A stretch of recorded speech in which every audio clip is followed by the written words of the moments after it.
Hello, we're reading from Ideas and Opinions by Albert Einstein, and we know what Albert Einstein did in science, but I'm reading about some of his ideas on freedom. Very good ideas, things we should think about. So let's get into it. Address on receiving Lord and Taylor Award.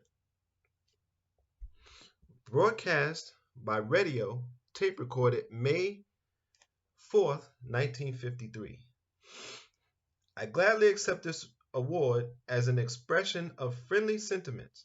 It gives me great pleasure indeed to see the stubbornness of an incorrigible nonconformist warmly acclaimed. To be sure, we are concerned here with nonconformists in a remote field of endeavor, and no senatorial committee has as yet felt impelled to tackle the important task of combating. Also, in this field, the dangers which threaten the inner security of the uncritical or else intimidated citizen. As for the words of warm praise addressed to me, I shall carefully refrain from disputing them. For who still believes that there is such a thing as genuine modesty? I should run the risk of being taken for just an old hypocrite. You will surely understand that I do not find the courage to brave this danger. Thus, all that remains is to assure you of my gratitude. And I think our society is starting to open up space for nonconformists because really, what is there to conform to anymore? All of our systems are pretty much dead and on the ground. So everything's going to be made anew. And hopefully we'll make some systems and institutions that are, well, we're doing it. We're making systems and institutions right here that are beneficial or more beneficial than the old ones.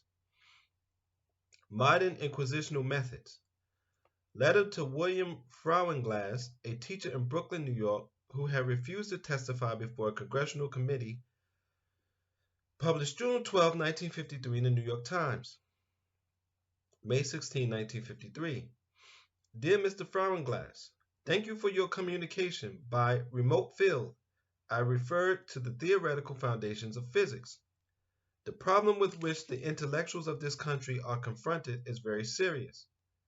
The reactionary politicians have managed to instill suspicion of all intellectual efforts into the public by dangling before their eyes a danger from without.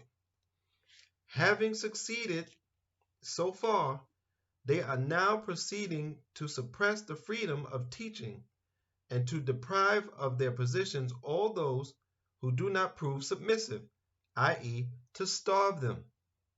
Wow, man, it's still going on. I'm one of the starving scholars. We ought the minority of intellectuals to do against this evil. Frankly, I can only see the revolutionary way of non-cooperation in the sense of Gandhi's.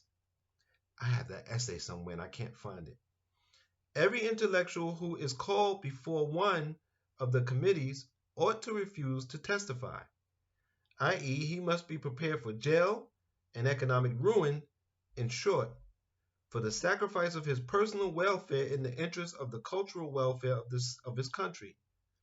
However, this refusal to testify must not be based on the well-known subterfuge of invoking the Fifth Amendment against possible incrimination, but on the assertion that it is shameful for a blameless citizen to submit to such an inquisition, and that this kind of inquisition violates the spirit of the Constitution. If enough people are ready to take this grave step, that's always the key, they will be successful. If not, then the intellectuals of this country deserve nothing better than the slavery which is intended for them. P.S. This letter need not be considered confidential. Okay? That's where we were for a long time.